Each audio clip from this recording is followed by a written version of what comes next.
This is the story of the quest of finding the lost city of blacks. Zerzura. Hush, little baby, don't say a word. This is a conspiracy channel. Welcome to the Hush channel.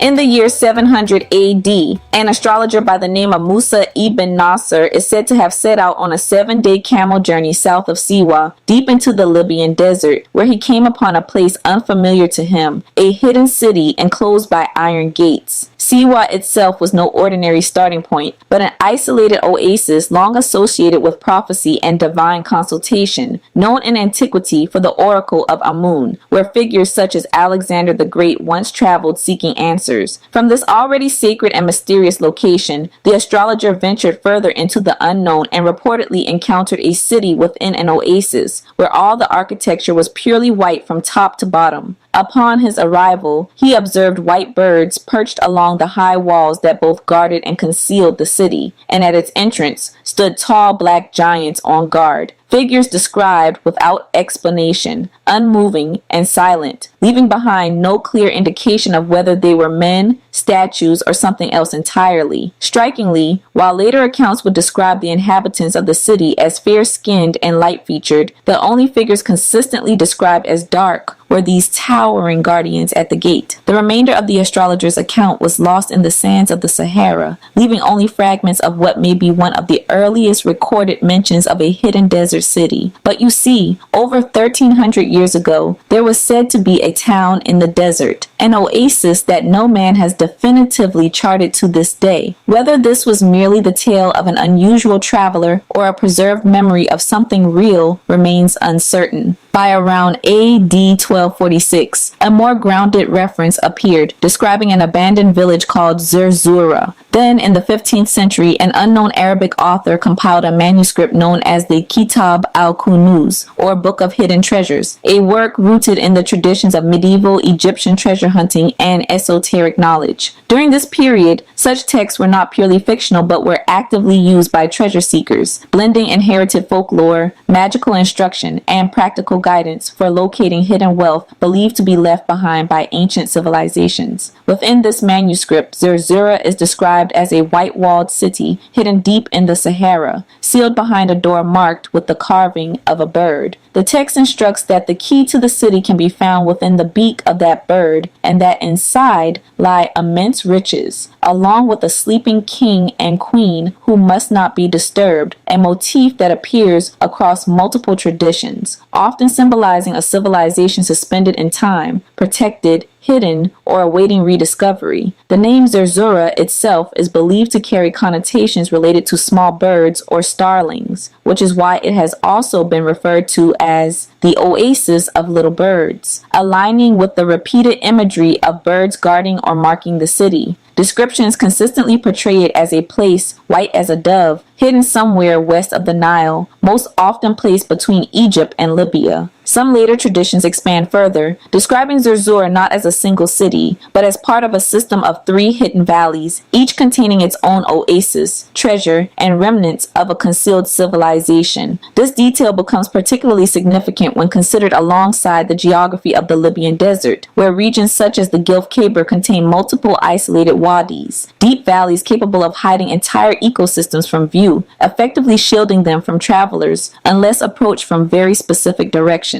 The difficulty of locating such a place becomes clearer when considering the nature of the Sahara itself. Spanning over 3.6 million square miles across North Africa, it is one of the largest and least populated regions on Earth, with vast areas still unexplored even in the modern era. Yet, what makes the legend of Zerzura more plausible is the fact that the Sahara was not always always a desert. Thousands of years ago, during what is known as the African humid period, the region contained lakes, rivers, and thriving human settlements, evidence of which still exists today in the form of rock art depicting animals such as giraffes, cattle, and crocodiles in areas that are now completely arid. This shift in climate means that entire regions once capable of sustaining life could have been buried, abandoned, and eventually forgotten beneath the advancing desert.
In this case, whole civilizations that were believed to have been buried may have survived and remained out of contact with the exceptions of their locals, who go out amongst other groups to gather supplies, information, and trade while blending in with known societies before returning back to their hidden oasis. The Sahara is a mystical place full of entities, just like there are cities of jinn, there are cities of other things. This could be that. There today, invisible tomorrow, gone tomorrow. We have no idea what lurks out there in the sands. Stories resembling Zerzura appear scattered across Saharan oral traditions and historical accounts, suggesting that it may not have been a single fixed location, but rather a legend that persisted across generations, adapting to different regions and discoveries. According to the writings of scribes from an emir in Benghazi in 1481, a camel driver named Hamid Kila arrived in poor condition and recounted a remarkable experience. He had been traveling with a caravan from the Nile toward the oases of Dakhla and Karga when a violent sandstorm struck, killing everyone except him. He survived beneath the body of his dead camel, and when the storm passed, he emerged into a landscape completely altered, with familiar landmarks erased. As he wandered, delirious from thirst, he was found by a group of strange men who appeared seemingly out of nowhere and took him back to a hidden city, Zerzura. Kayla described the city as being accessible through a wadi, a valley running between two mountains, concealing it entirely from the surrounding desert. A road led from this valley to the gates of the city, where a carving of a bird was positioned above the entrance, once again aligning with earlier descriptions. Within the city were white homes filled with luxury, along with palms, springs, and pools used by its inhabitants. He described the people, referred to as the El Suri, as fair-skinned, with some accounts noting fair hair and blue eyes, and carrying straight swords rather than the curved blades typical of the region. These details have led some historians to speculate that the inhabitants may have been of foreign origin, possibly remnants of lost Mediterranean or even crusader groups who became isolated within the desert. The people of Zerzura, according to Kayla, spoke a strange form of Arabic that was difficult to understand and did not appear to follow Islam, as there were no mosques, no veils worn by women, and no calls to prayer. When Kayla later recounted his story to the emir, he claimed to have have escaped the city under unclear circumstances despite being treated with kindness. Suspicion arose when a ruby ring set in gold was found hidden on him, which he could not explain. Believing he had stolen it, the emir ordered him punished. Yet despite this, the emir reportedly believed the story enough to send men into the desert to search for Zerzura, though they never found it. The story of the ring becomes even more uncertain in later retellings, with claims that it eventually came into the possession of Libya's king Idris before his overthrow in 1969.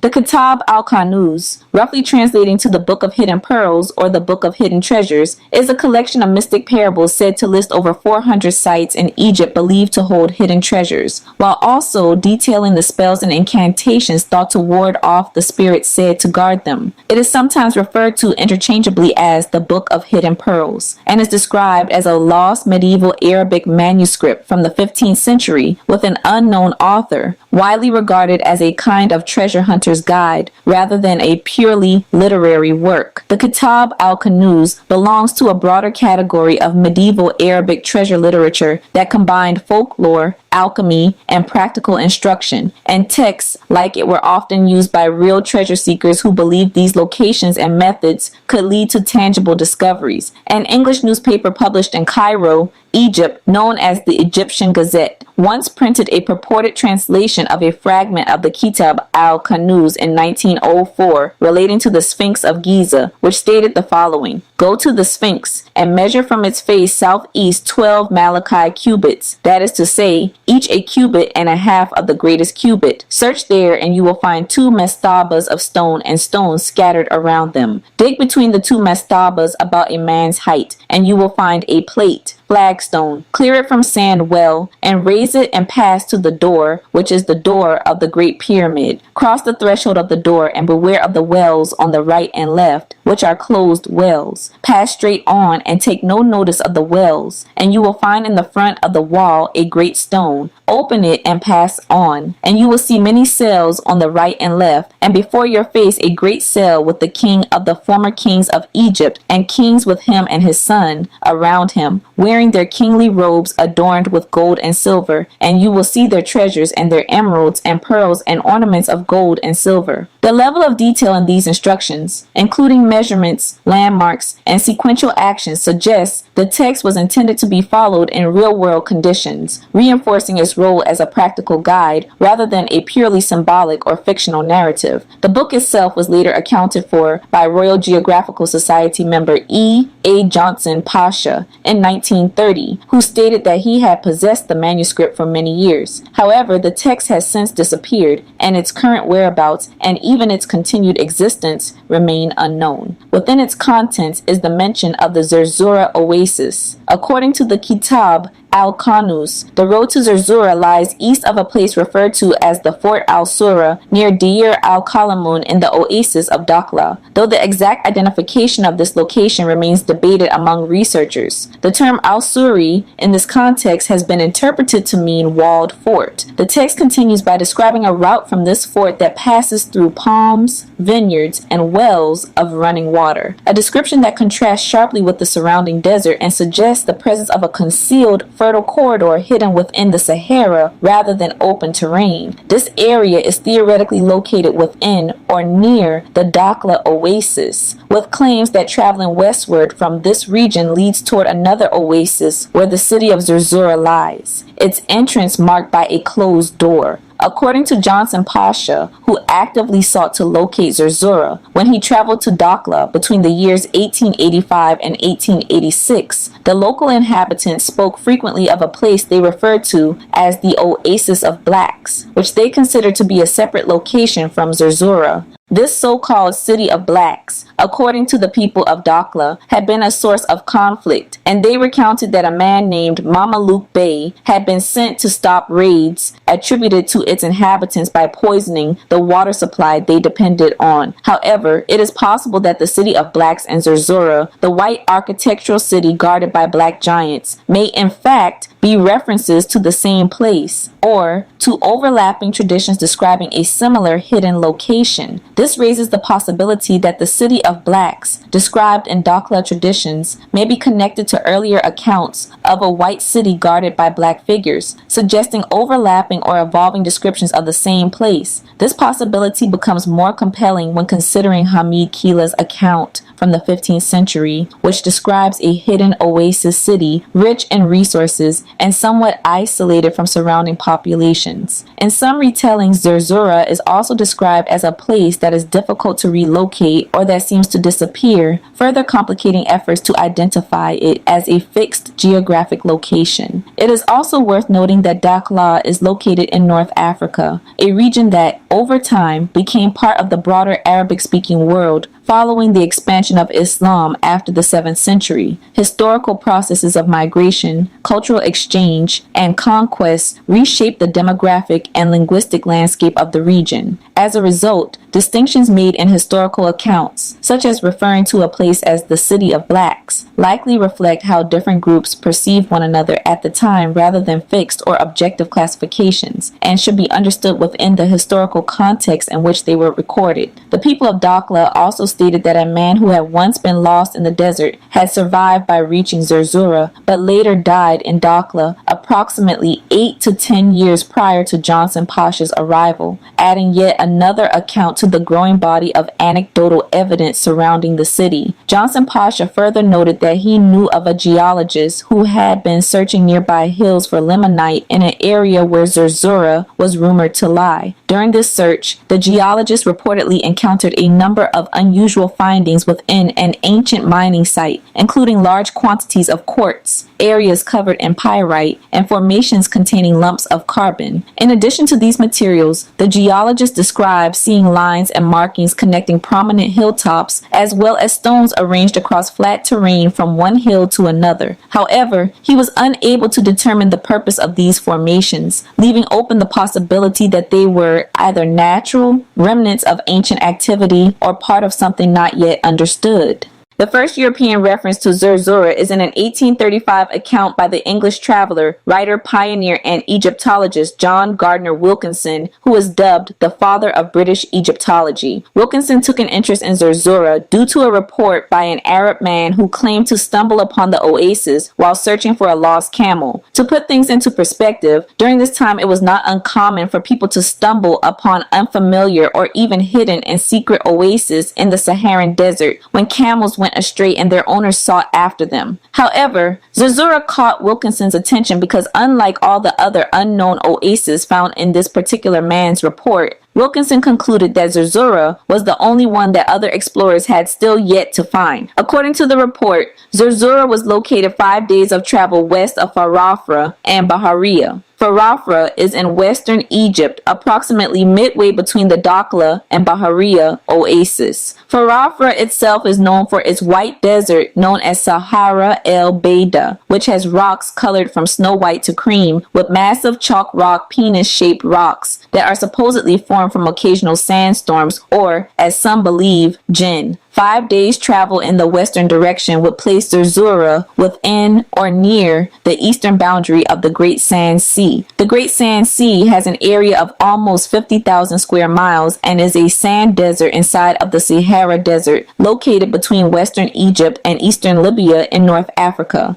I know you're wondering, what is a sand desert and how is a desert inside of a desert? So to sum it up, the Sahara is a desert that is much more than just sand and comprises of barren, rocky plateaus, as well as salt flats, sand dunes, mountains, and dry valleys. So a sand desert is the part of the desert that actually comprises of actual sand with little to zero vegetative cover. So the Great Sand Sea is just that, a sea that is great. But instead of water, it's a sea of sand, and it's one of the many sand deserts that make up 25% of the Saharan desert surface.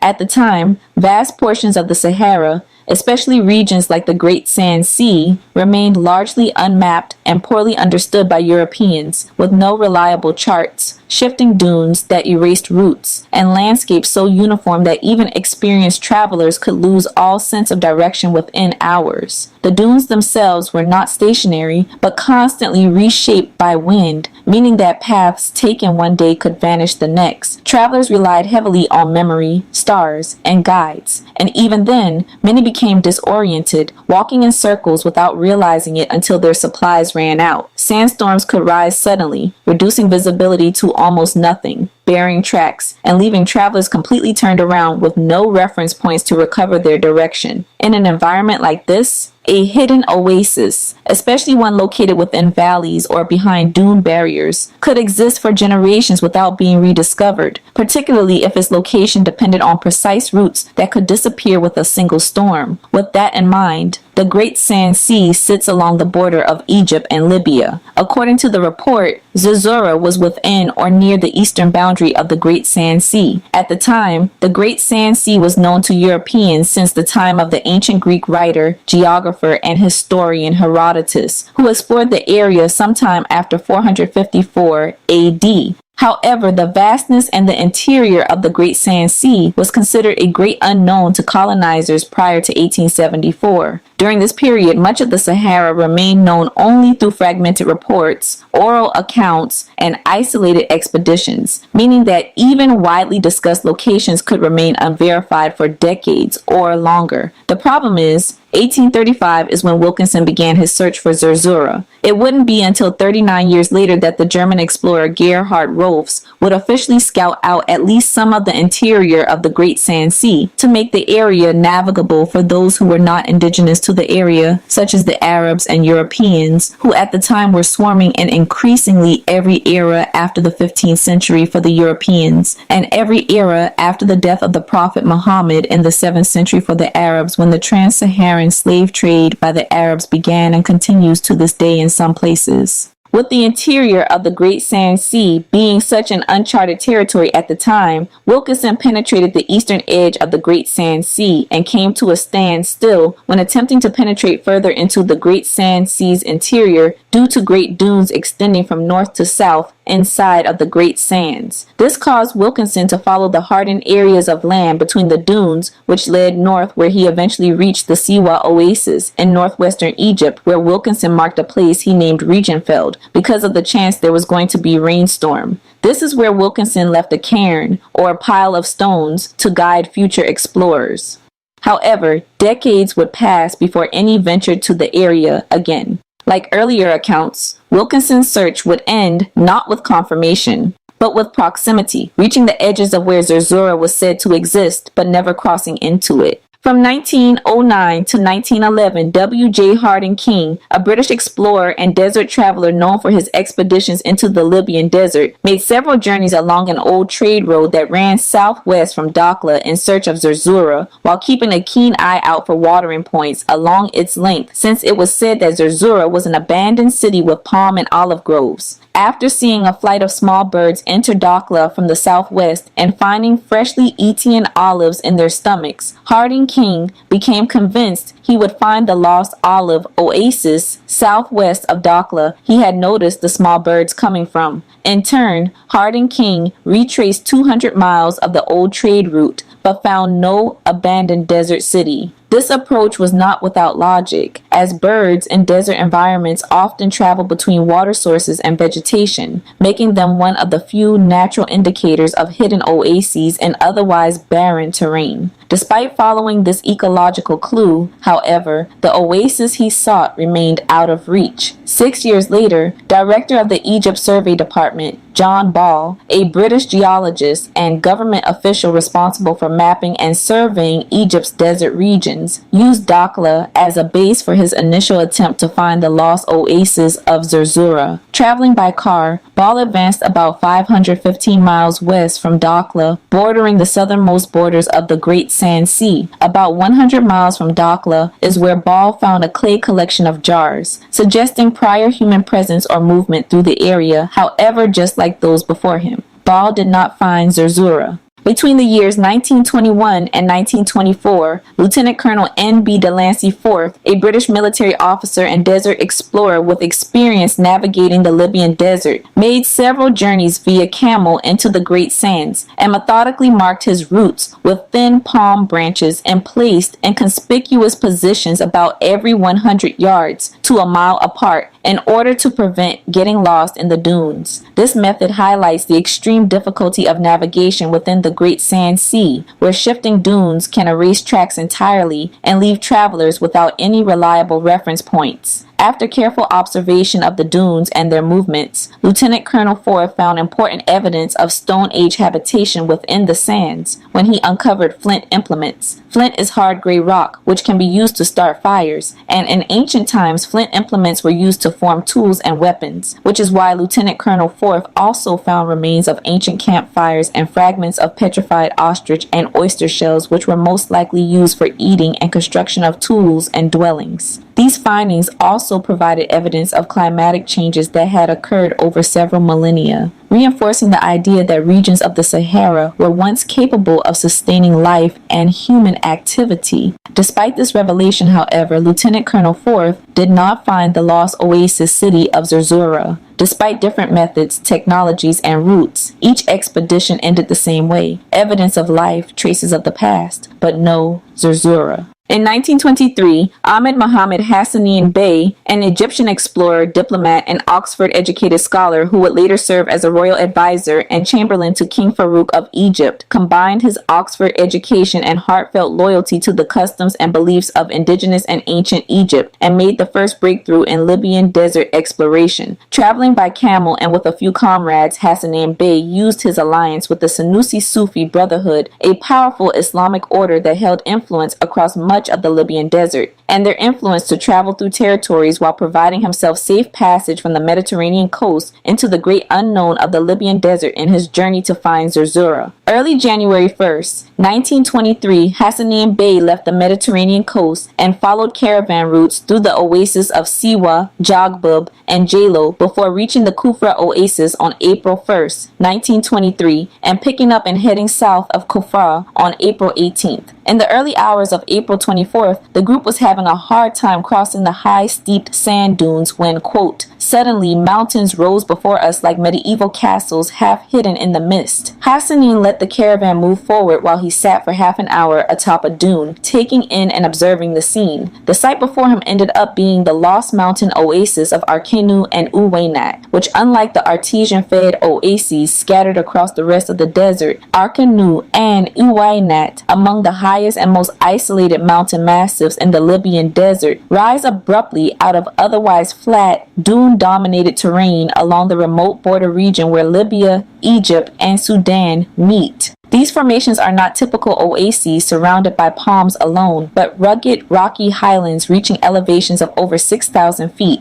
containing caves, sheltered valleys, and natural basins where rainwater, rare as it is, can collect and remain trapped. This creates small, hidden ecosystems capable of sustaining life in an otherwise inhospitable environment, making them nearly invisible unless approached from very specific angles or routes through the desert. After exploring the oasis and visiting with the Guran tribesmen at Uwainat, Hassanein Bey set out for El Fasher in Sudan, which he reached at the end of May, having covered approximately 2,200 miles across extremely difficult and largely unmapped terrain. At the time, Arkenu and Uwainat were places just like Zerzura, considered lost, mythical, and spoken of in fragments by local populations rather than formally mapped or confirmed. Specifically, these locations were known only through the oral knowledge of desert tribes such as the Tebu and Sanusi affiliated groups, who spoke of distant mountains and hidden water sources deep within the desert, but whose locations were not recorded on European maps and were often dismissed or misunderstood by outside explorers. Prior to Hassanein's journey, no verified coordinates, routes, or detailed descriptions of these mountains existed in Western geographical records, and many regarded them as exaggerated or symbolic rather than physical places. Their existence persisted in scattered references, traveler rumors, and tribal accounts, but without confirmation, they remain in the same category as Zerzura, places believed to exist but not proven. This serves as a real-world example of how the desert's geography, its high winds, shifting sands, deep depressions, steep dunes, and isolated mountain formations can cause entire regions to effectively disappear from broader knowledge. In the case of Arkanu and Iweinat, their isolation is intensified by the surrounding dune systems and the Great Sand Sea nearby, which act as natural barriers, making direct access extremely difficult. Even today, despite satellite technology, these areas remain remote, sparsely studied, and not widely documented in detail compared to more accessible regions, reinforcing how easily such places could remain hidden for extended periods of time. Hassanin is responsible for providing fixed positions for these once lost mountains to the outside world, and along his journey, he also determined more accurate positions for a number of other locations, contributing significantly to the mapping of the Libyan desert. His work helped transform parts of the desert from rumor into recorded geography. However, despite all of this progress, vast, unfamiliar, and uncharted areas of the Libyan desert still remained unknown, including the Great Sand Sea, which is where Zerzura is said to be. Egyptian Prince Kamal el-Din, a member of the Egyptian royal family and a dedicated desert explorer with a strong interest in geography and scientific discovery, picked up where Hassanin Bey left off and filling in the blanks of the Libyan desert's uncharted territory. Being a prince, he of course had more funding than his predecessors of adventure, which allowed him to approach desert exploration with greater resources, planning, and technological support. To fasten the speed and range of his expedition, Prince Kamal el-Din commissioned a group of tracked vehicles, specially adapted for desert travel over sand and uneven terrain, and actually paired up with John Ball, the director of the Egypt Survey Department, to make several journeys. They made several discoveries and mapped out a lot of uncharted territory, and in doing so, they found Gilf Kabir, a massive sandstone plateau in the southwestern corner of Egypt near the borders of Libya and Sudan.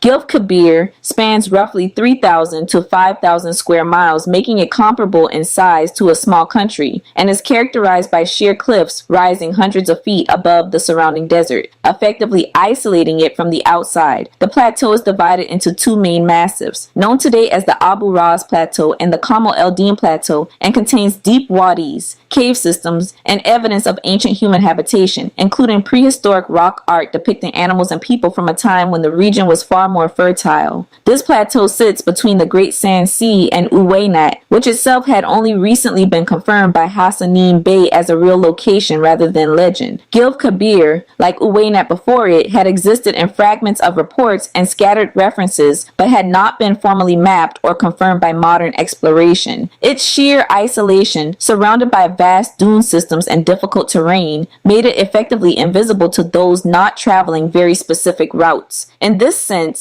Gilf Kabir was another example of a place that existed physically but remained lost due to the extreme geography of the Sahara. Along with this, John Ball produced a contour map of the Libyan desert and also mapped the static water table beneath it, helping to reveal how underground water sources were distributed across the region, an important factor in understanding how hidden oases could exist in seemingly barren areas. However, despite all of these advancements, discoveries, and increasingly sophisticated methods of exploration, they too did not find Zerzura. Zolt Turuk, in his book Laszlo Almasi, The Real English Patient, explains that the eponymous English patient of Michael Ondach's novel, set in the 1930s, has a copy of G.C. Macaulay's 1890 translation of Herodotus's history as a source of information for his exploration of the Libyan desert. The Englishman pastes in pages cut from other books and adds his own observations. His objective was to find the lost oasis of Zerzura. The hero of The English Patient is based on the real-life explorer Laszlo Almasi, also known as the Father of the Sands by the native Bedouins, a title reflecting both his deep familiarity with the desert and the respect he earned from those who lived within it. Almasi was in love with the desert, declaring, "I love the desert. I love the endless wasteland in the trembling mirror of the Fata Morgana, the wild, ragged peaks, the dune chains similar to rigid waves of the ocean. And I love the simple, rugged life in a primitive camp, in the ice-cold, starlit night, and in the hot sandstorm alike. Almasi was born at Bernstein to a Hungarian noble, but not titled family. His father, Georgi, explored Inner Asia during the early 20th century, collecting birds and wildlife specimens. Almasi became interested in the new invention, the internal combustion engine. He attended a private boarding school in England where, at 17, he obtained a pilot's license. He finished up being a motor racing driver and a pilot decorated for his service to the Austria-Hungarian monarchy in the First World War. His interest in cars led him to test them in the desert. As a representative of the Austrian company Steyr Automobilwerke, Almasi test drove a car along the Nile from Alexandria to Sudan. In the 20th century, the motor car made desert exploration easier than of old, and this led to his interest in the secrets and lore of the Libyan desert. Crossing the sands of Libya, he heard the legends of the desert told around the campfire, including the story about the lost oasis of Zerzura, in which Almasi heard narratives from the Kitab al-Kunuz, and about the camel driver Hamid Kila's account to the emir, both of which were mentioned and explained earlier. In 1929, on a 12,000-kilometer trip in Egypt and the Sudan, Almasi rediscovered an old caravan route, the Darb el-Arbin, or Road of 40, the ancient trade route connecting Egypt to Central Africa. Hundreds of thousands of Africans enslaved through the trans-Saharan slave routes were forced along this road, traveling from well to well across vast distances. The journey took 40 days for those who survived, while many perished along the way, leaving behind human and camel remains that marked the route across the desert. Almasi was further encouraged in his explorations. By the time he sought for Zerzura in the early 1930s, only the innermost section of the Libyan desert remained unmapped, most of the territory having been gradually charted through earlier expeditions driven largely by the search for Zerzura itself. Almasi spoke 6 languages, including Arabic, and was welcomed in the Egyptian king's court. This being said, Prince Kamal el-Din became Almasi's patron in his search for Zerzura. As previously mentioned, in 1926, the prince had discovered an enormous sandstone plateau called Gilf Kebir, as large as Switzerland, surrounded by steep cliffs that made access extremely difficult and limited to a few narrow passes. After consulting scientific reports, maps, historical documents, and native Bedouins, Almasi concluded that Zerzura must be somewhere in the unexplored Gilf Kebir region near the end of the route from the Dakhla Oasis to the Kufra Oasis. This conclusion was based on the convergence of multiple factors: oral traditions describing hidden valleys, earlier accounts placing Zerzura west of Dakhla, and the existence of isolated plateaus and wadis within Gilf Kebir that could conceal water sources and vegetation.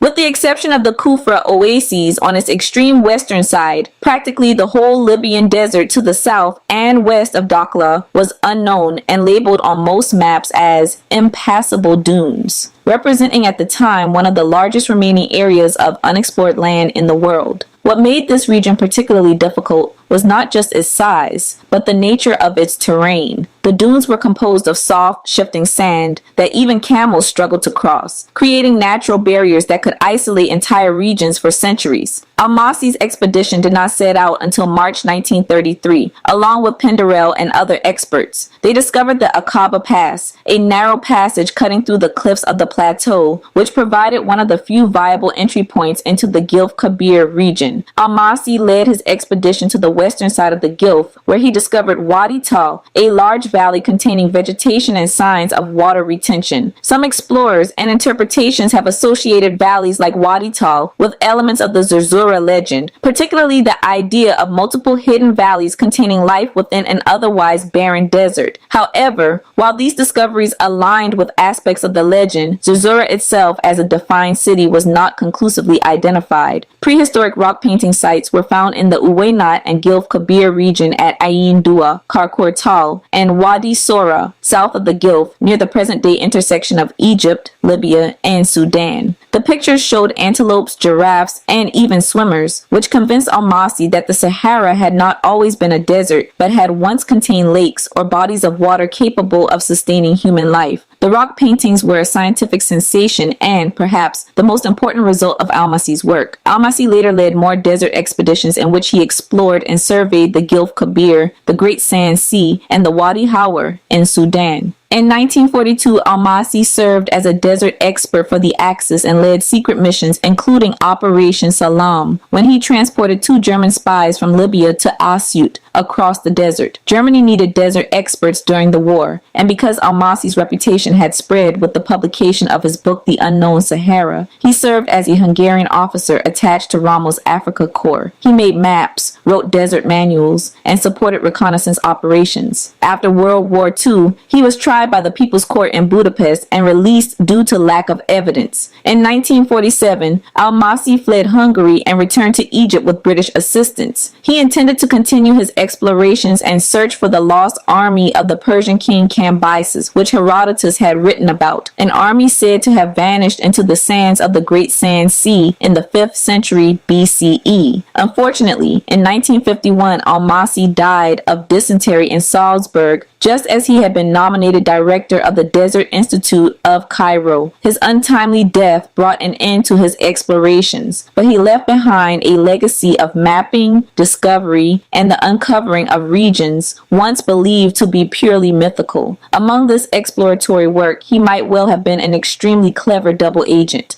Ralph Bagnold, a British military officer, explorer, and pioneering desert scientist who later founded the Long Range Desert Group during World War II, almost single-handedly made some of the most important intellectual contributions to not only the search for Zerzura, but to expanding knowledge of the Libyan desert's geography and its composition. In 1977, NASA actually used Bagnold's studies to understand the sand dunes on Mars after their probe had landed there. The sand dunes on Mars were similar to those on Earth, and the then 81-year-old Ralph Bagnold was called upon by NASA to contribute his knowledge. His earlier work, particularly his scientific study, The Physics of Blown Sand and Desert Dunes, had become foundational in understanding how wind shapes sand into dunes both on Earth and on other planetary surfaces. In the 1920s is where the search for Zerzura stirred a buzz, and a lot of advances were made in the technology of desert travel. It was found that traveling across the dunes could be achieved via the lightweight Ford Model A by lowering the pressure in the tires, sometimes to extremely low levels to increase surface contact, and modifying the car's bodies to make them expedition efficient. These innovations allowed vehicles to float over softer eremau rather than sink into them, and these advances allowed extended expeditions. Soon, aircraft also began to accompany expeditions, allowing explorers to scout terrain from above, something that would become critical in the search for Zerzura. In 1930, English officer Ralph Bagnold and his companions traveled from Farafra to Jabal Uwainat, penetrating the Great Sand Sea using these new innovations. Despite this, travel through the Great Sands remained extremely dangerous and physically exhausting. Vehicles frequently became stuck in soft dunes, supplies ran low, and the group suffered severe dehydration that nearly led to their deaths until water was eventually found. Once recovered, the group continued and discovered something significant, a gap in the dunes that had previously gone unnoticed, which opened into a broad avenue of firmer ground. This discovery demonstrated that even within seemingly impassable dune systems, hidden corridors of travel could exist, but only if approached from precise angles or directions. Ralph Bagnold did not find Zerzura, but in 1932, he became part of an expedition alongside the previously mentioned Laszlo Almasi, along with a young English baronet Robert Clayton, Colonel Patrick Clayton, and Wing Commander H.W.G.J. Penderell. During this expedition, something crucial happened.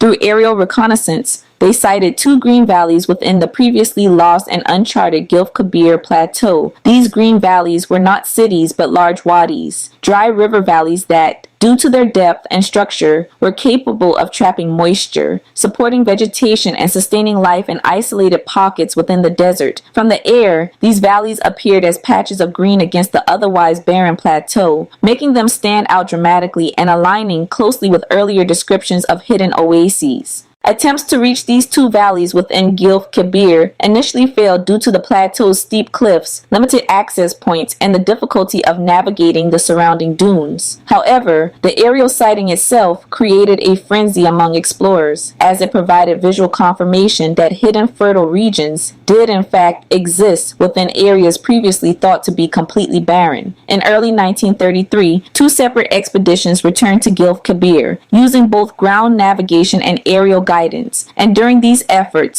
a third valley was sighted within the plateau. The existence of multiple hidden valleys closely mirrored earlier descriptions associated with Zerzura, particularly the idea of several concealed locations within a single region. It was alleged that they had found the city of Zerzura, but they were never able to get a closer look or even land, leaving the claim unconfirmed. While the valleys themselves were real and later explored, the identification of Zerzura as a specific city within them remained uncertain, reinforcing the pattern seen throughout the search, real discoveries that align with the legend, but never fully resolve it. Funny, the largest desert in the world is the Antarctic Desert, covering approximately 5.5 million square miles, 14.2 million square kilometers. While deserts are defined by low precipitation, this polar desert is the driest and windiest continent. The largest hot desert is the Sahara, which covers 3.55 million square miles. I think about Admiral Richard Byrd and how in that vast space of ice whiteness he claimed to see a lush green plot of land. Things like that really do stand out. Continuing on.